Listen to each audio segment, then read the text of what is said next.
Hey, hi, hello. Welcome to Diana Emerson today. We're listening to An Unexpected Killer. Social media application.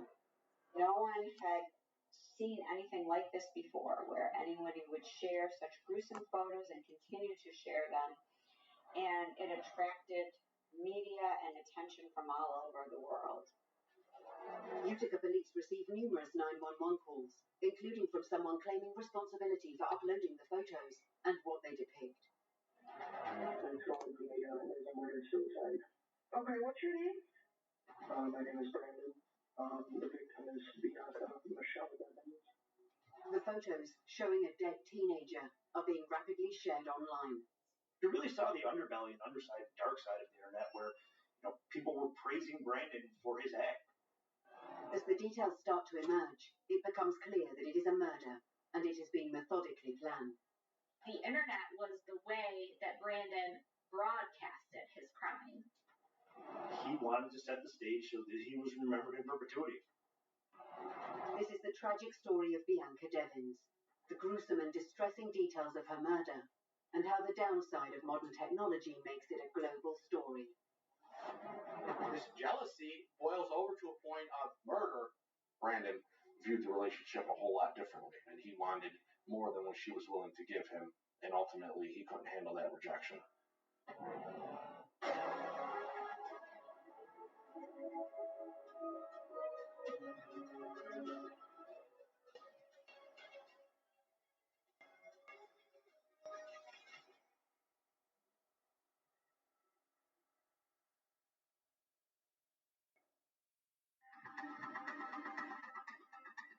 Just after 6 a.m. on July the 14th, 2019, police in Oneida County, upstate New York, received 911 calls reporting macabre and disturbing photos that have been uploaded to Discord, a popular group chatting app, by a 21-year-old named Brandon Clark.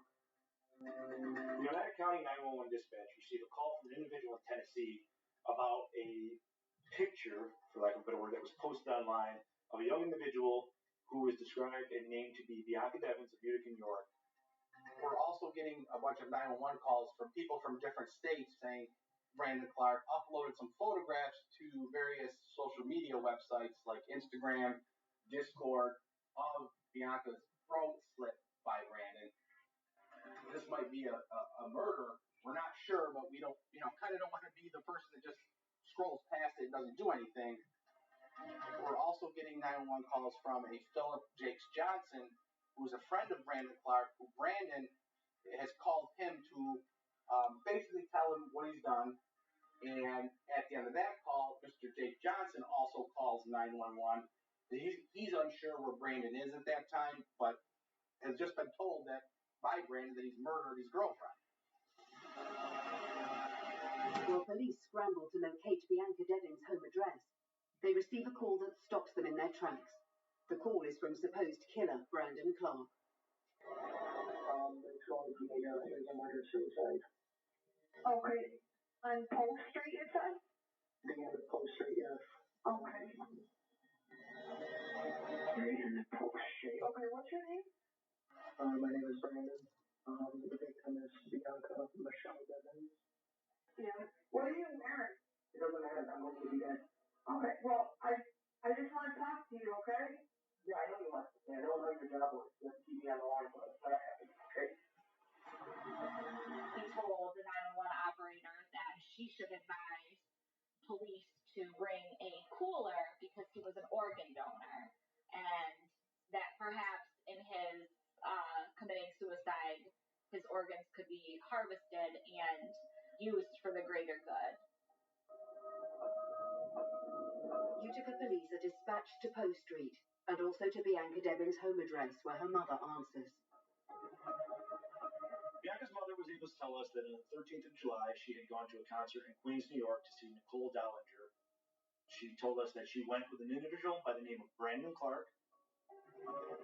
She told us that they went early afternoon hours on the 13th and were expected to arrive during the morning hours of the 14th.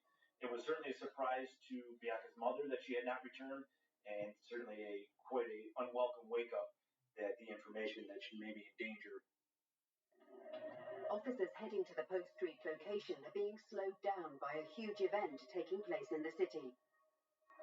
It was the day of the Boilermaker Road Race. That is a very large race that's held here in the city of Utica. The crime having happened here in Utica was actually right along the road race route. You can see that it takes police a little bit longer than usual to actually get to the crime scene because they're trying to navigate through blocked off roadways for this race.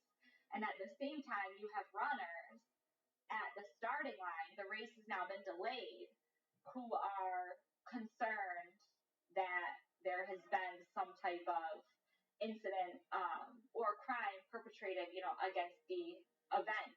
We had to make our way on foot, so it was about a 2-mile trek that we had to get there and walk to the scene through the road race. Officer Zaza is the first to arrive at Post Street, and initially can't see anything suspicious. Post Street is a residential street in the city that dead ends into our park system. The pavement for the street actually extends into the wooded area. He passes by kind of the last residence and doesn't really notice anything unusual. It's not until he looks further down the end of Post Street where he notices this black SUV in the wooded area as well as a bonfire. The officer exits his vehicle and approaches the SUV. The first concern of Officer Zaza upon arriving on scene was the care and concern of Bianca Devins, certainly considering that the pictures posted online we had received and were aware that she had maybe been injured or at worst death. To the right of the car, the first thing Officer Zaza sees is there's like a green tarp, and Clark is laying in front of kind of his feet are almost extended by the car, so he's like perpendicular to the tarp. He kind of holds him at gunpoint, unsure if anybody else is even at the scene, if there's other people there. It's a very wooded area. As he surveys the scene more closely, the officer realizes that Clark is armed. At that point, Officer Zaza makes a decision not to physically engages him with verbal conversation. With no sign of Bianca, Officer Zaza asks Clark about her. Where's the girl? Where is she? As Officer Zaza waits for backup to arrive, Clark raises the knife and starts cutting himself. Brandon Clark starts to cut his own throat. And while he's doing that, he's got his phone held up taking what we would call selfies at this point. Backup does eventually arrive, and Officer Zaza, along with 3 other officers, are able to disarm Clark. They actually kick the knife into the woods. He struggles with them. The struggle goes from, as they're trying to apprehend him, all the way past the front of the car, kind of over by the bonfires, where they originally are then able to take him into custody. While Brandon is being rushed to hospital with life-threatening injuries, officers approach the green tarp. As I arrive on scene, that is when Brandon was being wheeled on a stretcher from the actual scene to the ambulance. At that point, I was directed to the green tarp, and that's where we located Bianca's body. It is immediately clear to detectives that Bianca Devins is dead. Brandon Clark is not only the prime suspect, but the vital witness they need to unlock the inquiry. He was able to give himself a very deep laceration to his throat. As he was being wheeled on the stretcher, I remember looking at his face, and it didn't look good to me. I'm not a medical professional, but I have seen people with severe injuries in the past, and he appeared to have the look on his face that he may not make it.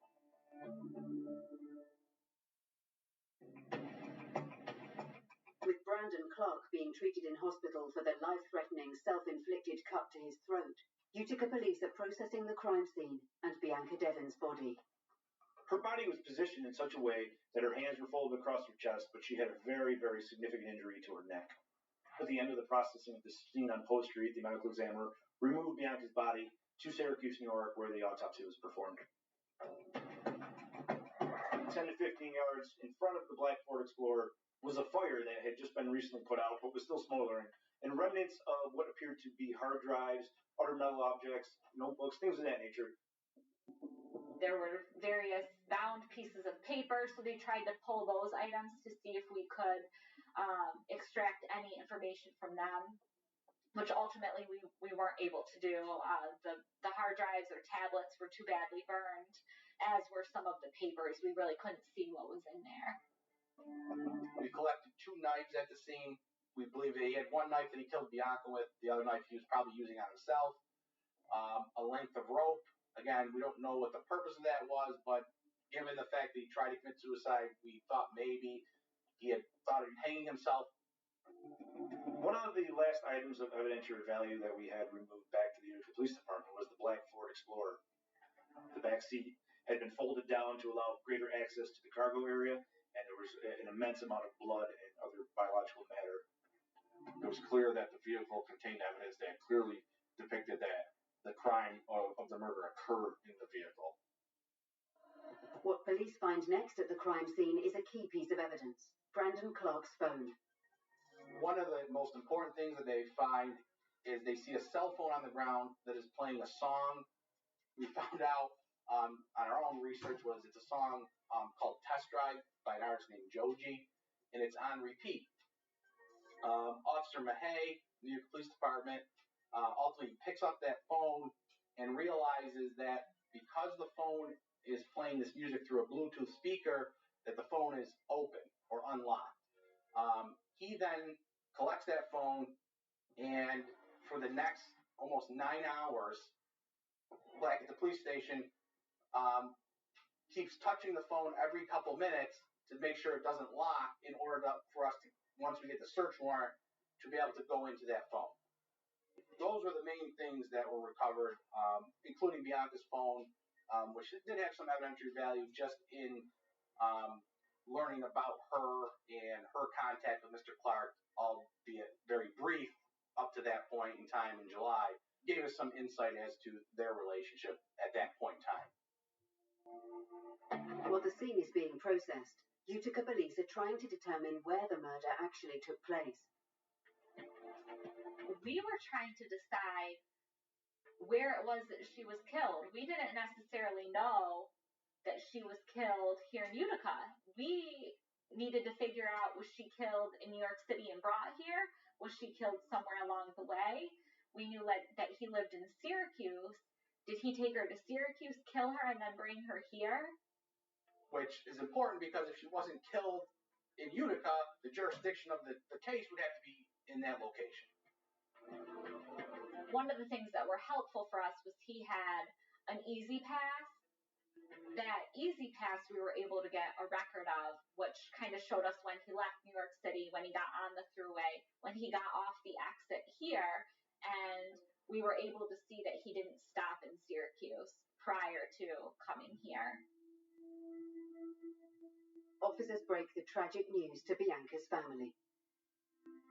Her family was advised of what was going on basically in real time as we were at her house speaking with her mother while we were on scene on Poe Street.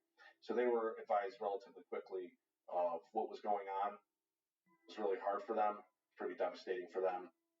We met them here at the Utica Police Headquarters and had to sit down with the family to advise them of everything that we had that was going on within 24 hours of the incident. A full murder investigation opens into Bianca Devin's death, and detectives start interviewing those closest to her. We did learn from her family that she suffered from some mental health issues that she was coming to terms with and was seeking help for. The counseling center had helped her, and she seemed to have really turned her life around, becoming close with her mother and happy about her life. And she had had self-image problems in the past, but it seemed that the counseling and her time in the clinic had helped her.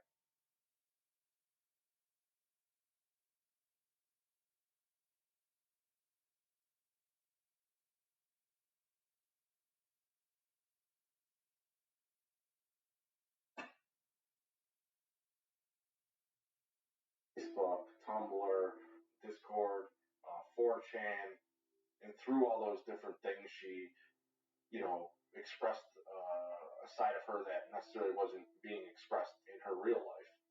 In her real life, she was somewhat shy, and online she wasn't.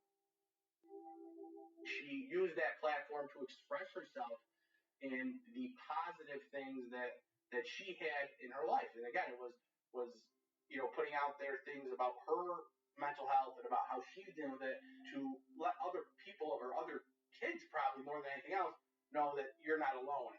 She really had this online community where she got a lot of support. She had a lot of friends, not only all across the United States, but she had some friends internationally as well, people that she would speak to regularly. So it seemed like she had really made a lot of connections outside her Utica bubble, but in the online world. I think she just was looking forward to life, and unfortunately, she didn't get that chance. Investigators learned that Bianca and Clark had only met quite recently and viewed the relationship differently.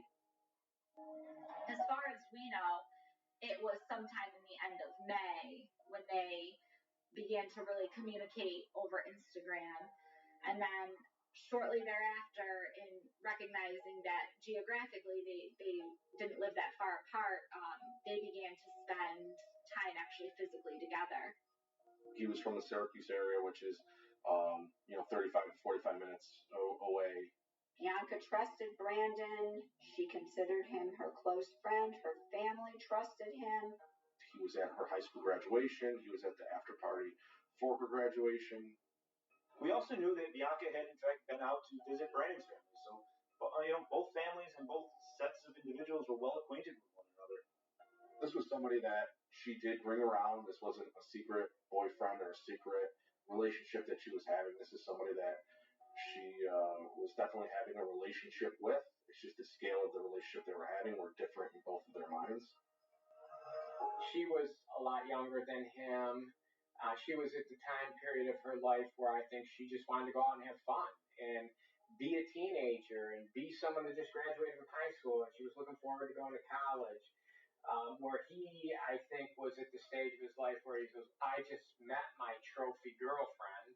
I want to marry her. I want her to be my property and only my property. And then those two things collided, and as they often do, not just in Bianca's case, but in many cases where, that possessive personality where, you belong to me instead of, we're going to share some time together, we're going to share, our love with each other turns into, if I can't have you, nobody else will. Bianca was not as serious about the relationship as Brandon was. According to her mother, Bianca would not go as far as to call them boyfriend and girlfriend, that she referred to him as a friend. I think it's very clear that Bianca does not feel the same way about Brandon. Investigators also contact Brandon's family to try to find out what could have triggered this anger. Brandon Clark obtained different odd jobs. At one point, he was a Lyft driver. He drove for different ride-sharing services. He did odd jobs for an individual in a construction capacity. He grew up in a very violent household with his father and mother. He bounced around between foster carers and family members who would take him in for periods of time. He never really had a niche in life, and he was searching for that, and I think he saw something he really loved in Bianca and wanted to hold on to it. But with that going on, he had people in his life that did care for him, including his aunt and his grandmother. We found out he had actually left his grandmother a voicemail admitting that he had killed Bianca. To replay this message, press 4. Hey, Grandma, it's Brandon. I hope I would be able to reach you, but I guess I'm not able to. So I know this is going to come as kind of a surprise, at least to you, it isn't to me. But I killed someone today. I killed my girlfriend. Well, she's supposed to be my girlfriend, but she cheated on me. And just...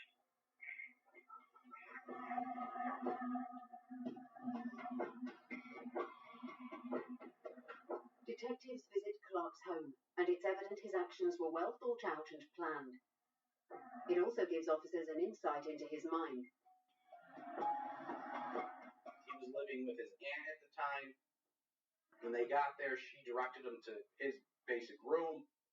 He collected a lot of different things, comic books and toys, and the main thing that was located in Brandon's room was this handwritten note, kind of like, I want this person to have that, I want this person to have that, and kind of just put in there that, I'm not going to be around anymore, and I'm sorry for that, but here's what I'd like to have done with my stuff. Here's who I'd like to have you contact and let them know I'm sorry and that I love them. It included his parents, his grandmother. For us, the importance it had was he wrote that note before he went to pick her up, before he went to the concert with her, and he didn't go back. So he had done it all in advance, which for us was evidence that this was certainly something that was planned by him in advance. Images of the murder taken by Brandon Clark are being shared and are spreading rapidly throughout the global online community. No one had seen anything like this before, where anyone would share such gruesome photos and continue to share them. And it attracted media and attention from all over the world. The images were up for a period of time before we could contact the social media to get them to take them down. There's a lot that goes into play with taking images off a social media site. There's First Amendment issues that are involved. There are other issues at play when it comes to censoring posts on social media sites. There's certain rights that people have to post what they would like. People made copies of them, and to this day, it's impossible to stop somebody from putting it on whatever platform they want.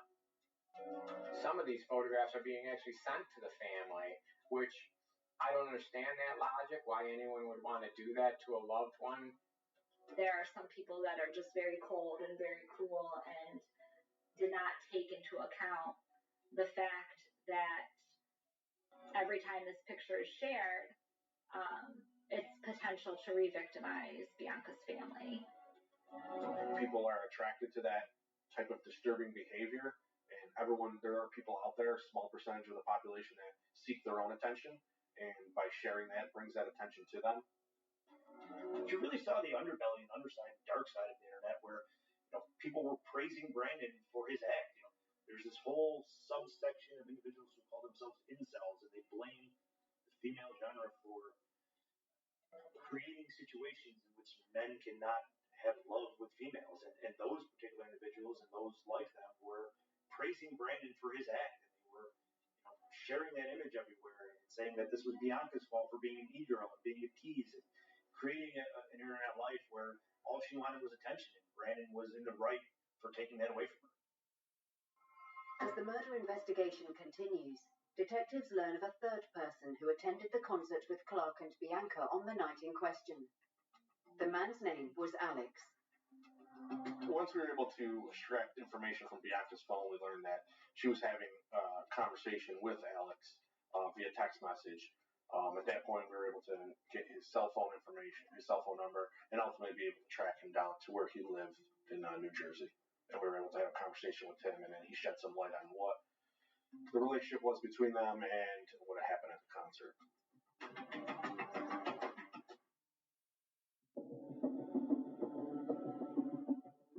Utica police are investigating the murder of 17-year-old Bianca Devins. On the night of the murder, Bianca had spent the evening with two men she had met online, Alex and another man, the prime suspect, Brandon Clark. We learned that him and Bianca had started an online relationship that led to text messages. We learned that at the venue was the first time that they had ever met in person. We do learn from Alex that they leave the concert together and they go to a bodega where the plan is for Brandon to go into the store to buy rolling papers, which by accounts he does. He goes into the store, and Bianca and Alex have a conversation and share a kiss at that point. It seems that after that, the kiss is observed and witnessed by Brandon, that the three of them get back in the car and start to smoke marijuana. Brandon does not partake. So it's just Alex and Bianca. And according to Alex, they begin to have a conversation. It gets kind of tense between Alex and Brandon about this conversation. And Alex, Brandon, and Bianca kind of go their separate ways. Alex heads back to his home, and he is communicating with Bianca as Bianca and Brandon are coming back up here to where Bianca lives. And some of the messages, I believe, are Bianca tells him, I think he saw us, and I think he's kind of mad, he's upset. Utica police contact NYPD to retrieve the CCTV footage from the event and confirm Alex's story. We have them on venue camera arriving at the location. It's a very small venue, and it's a small gathering at the Nicole Dollanganger concert. You can see the three of them just kind of standing in the back. And Alex is actually, he's a very tall person. He's well over 6 feet. And so he's pretty easily identifiable in the small venue. So the three of them stand there for the duration of the concert, and then they leave. Detectives start piecing together Bianca and Brandon's movements after leaving Alex. We know through the assistance of New York State Police and the New York City Police Department that both Brandon and Bianca were returning to Utica, New York, crossing the Whitestone Bridge at around 11:30 p.m. We also know that about 3:05 a.m. they got off at exit 30, Herkimer, New York, and intended to arrive back at Utica, New York. So, in typical fashion, it was about a 4-hour ride from New York City to Utica, and they arrived at Post Street shortly after 3 a.m. Investigators and the DA's office receive information that forensics has uncovered extremely disturbing evidence on Brandon's phone. We received a phone call from our investigator who was conducting the forensic download of the phone and advised us that basically that this crime that was committed on video. It had been recorded. And at that point, you can imagine how shocked we were that this piece of evidence existed. And so we went to go view the video, and it was about as horrific as you can imagine it to be. What we see is, it's perhaps the worst thing I've ever seen in my 9 years as a prosecutor. It starts with Brandon and Bianca in the back seat, and Brandon takes his cell phone, he has it on record, and he puts it in like a vent clip in the front of the car, right on the dash.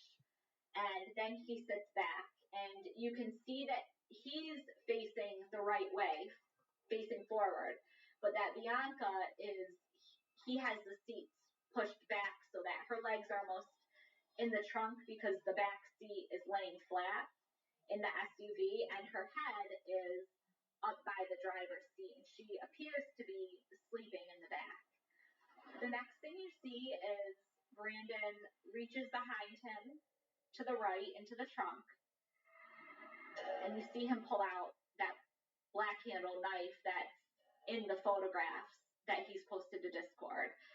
At that point, he wakes her up, and we can see that she's still alive. She's uninjured, and for us, we learn a couple of very important things. One, we can see, because of how the camera is on the dash, we can see right out the back window of the trunk. So we know they're on Post Street. So now the question of where she's killed is solved and answered for us. We know she's alive when they get here to Utica, that she's been alive from when they left New York City to the whole drive here. And then he confronts her. He confronts her about the kiss that he witnessed. She tells him that she's sorry, that, she's sorry he's hurt, and they kind of go on having, this discussion about the state of their relationship, whether or not they're going to continue to see one another. And then he does something which I think we're all all kind of gearing up to see if the murder is captured on video, which we learned that it is. But what we're kind of unprepared for at first is Brandon hits her. He hits her across the face, and he hits her very hard, and he hits her very loud. And she really doesn't say anything to him about it. But she basically tells him that she's ready to go home, that she's not sure if they will see each other again, that she will maybe leave that up to him. And at that moment, she kind of looks away, and Brandon takes the opportunity to pick up the knife, and he grabs her by the back of the head, and he cuts her throat.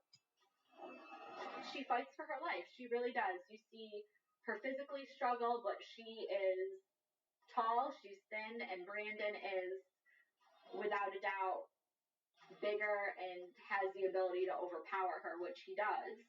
And he pins her down to the back seat, and he's yelling at her. He's blaming Bianca, saying, "You made me do this. Why did you make me do this?"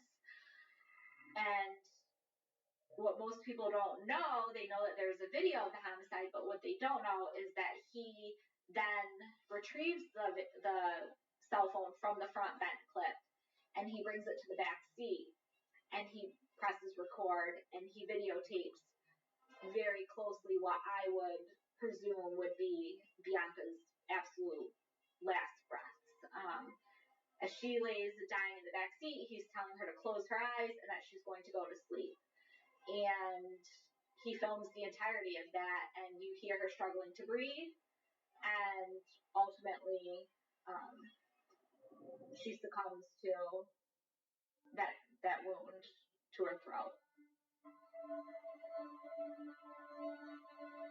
From talking to all the people involved in it, I know how damaging and devastating watching that video has been to them. I don't know how many nights I haven't slept because of that video. It's just a very disturbing video. Very disturbing. Detectives are informed that the murder video is circulating the internet and rush to get it taken down.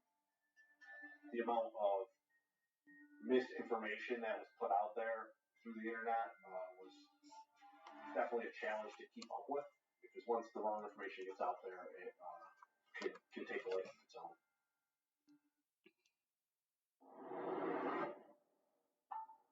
With huge concern amongst Utica police that the graphic video of 17-year-old Bianca Devin's murder, filmed by her killer Brandon Clark, is being distributed online, officers attempt to control what is being shared and posted from the tragedy that night. One of the big things right from the beginning was trying to dispel a lot of the rumors that were circulating in social media, was that there was a video of the murder. We knew that there was a video of the murder, but we had no evidence that that video had been published anywhere. We note that it wasn't released through his phone.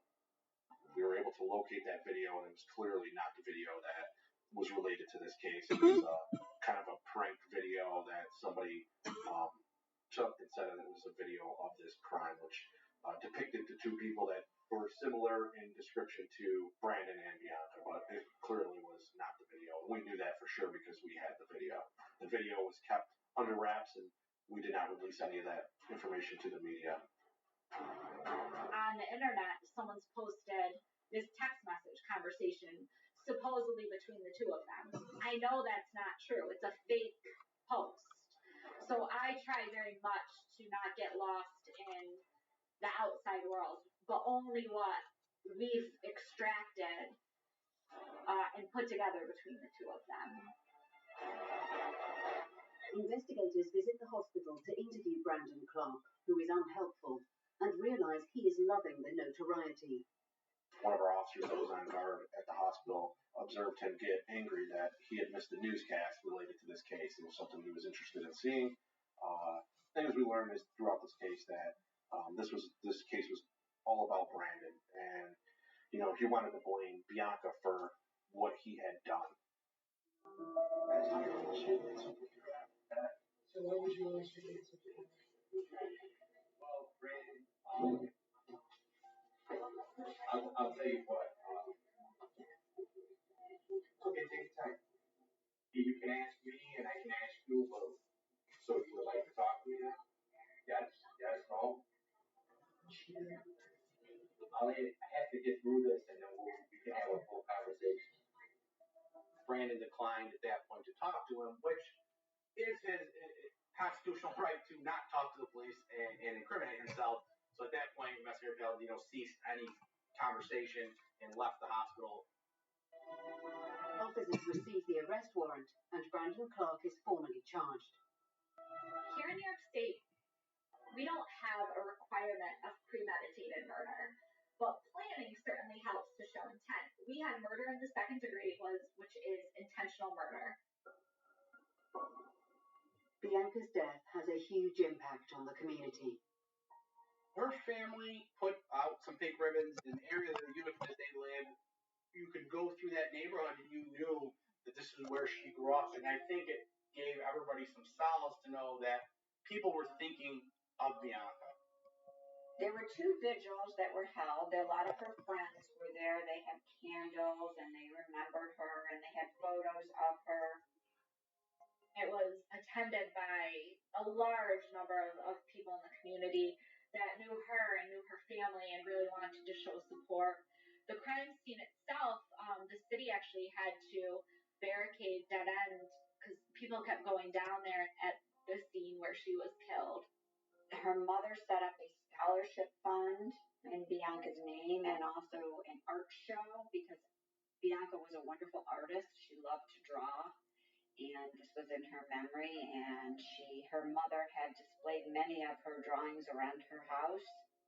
So I would say Bianca will live on in this community, and certainly her memory will. While preparing for trial, investigators come across even more crucial information on Brandon's phone. The cell phone really kind of becomes a treasure trove for us when it shows his intent to kill her. We learn that he kind of meets her in May over Instagram and that he begins to search her and her different internet handles on various different platforms. And then he also begins to search different things like how to conceal a camera in a car, hanging, by which has some evidentiary value to us or significance to us because we find a rope at the scene. As we are pulling more data off of this phone, we see that he has done internet searches for months, and then as we're getting closer to the date of the homicide, weeks and days leading up to it, his searches begin to get a little bit more narrow. And those searches are specifically for how to render a person unconscious, various types of chokeholds, as well as the carotid artery. One of the things that supporters of Brandon have said was that he's always intended to commit suicide and that he didn't intend to hurt Bianca at all. But for us, the evidence speaks to the alternative because the searches are how to render another person unconscious, not himself, how to choke out another person to incapacitate them. So that would be kind of what I would say to those folks is this was very directed at causing harm, not only to somebody else, but specifically to Bianca. With all the evidence collated, police start centering on the motive for the killing. They determine that jealousy is key to the case. This jealousy boils over to a point of physical abuse, verbal abuse, and then murder. One of the things we did was we obtained search warrants for his various accounts for Instagram, Facebook, Snapchat, Discord. We were able to see the first one I believe that went out was the one on Discord.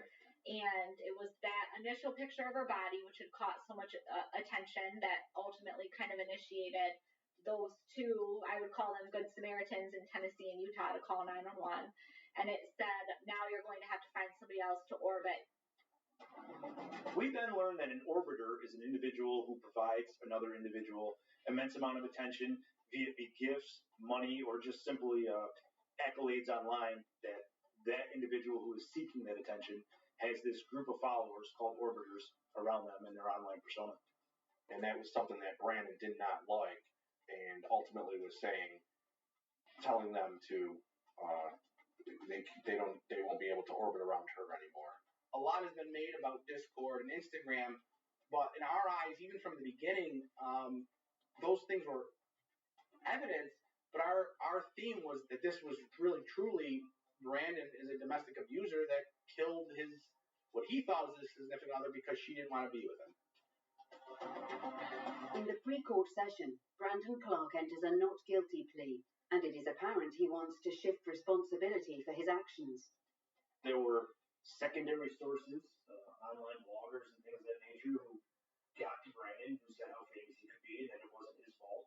And I think he interpreted that he could remain in the public eye if he withdrew his guilty plea, but certainly was never about remorse and the fact that he did something wrong. It was just about how can I maintain my sense of public image that Brandon Clark wished so desperately to have.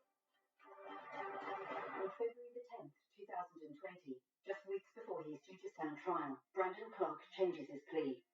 Brandon was sentenced to 25 to life per our agreement, that he receives no plea bargain in this case because the crime he committed and the way he committed it deserves no leniency in any regard. The maximum is what he deserves, and that's exactly what he got. So he will be spending the next 25 years to life in a New York State prison. It is devastating for the e-girl internet community of thousands of followers. If one thing this case really people could take away from him, it's the importance of letting our children know how dangerous it is to put yourself out there into the internet world where you do not know who's looking at you and what they're doing and what their motivation is with what you're putting out there. I can't think of another case that we've handled in this office where the family is constantly subjected to a barrage of, if they go on the internet, of seeing these images again. No other victim's family, in my experience, has had to deal with that situation. So it's different, and I feel for them because they're dealing with a whole new situation than most victims' families had to deal with. Picture their loved one's murder being in cyberspace for ever, I guess. I don't think it's ever going to be possible to find them all and get them all down. So I do feel for them in that respect. The victim's family wants one thing back that nobody can give them, and that's their loved one. And that's the hardest part. You hold the vigils, you do all those things, the scholarships, but the one thing they want back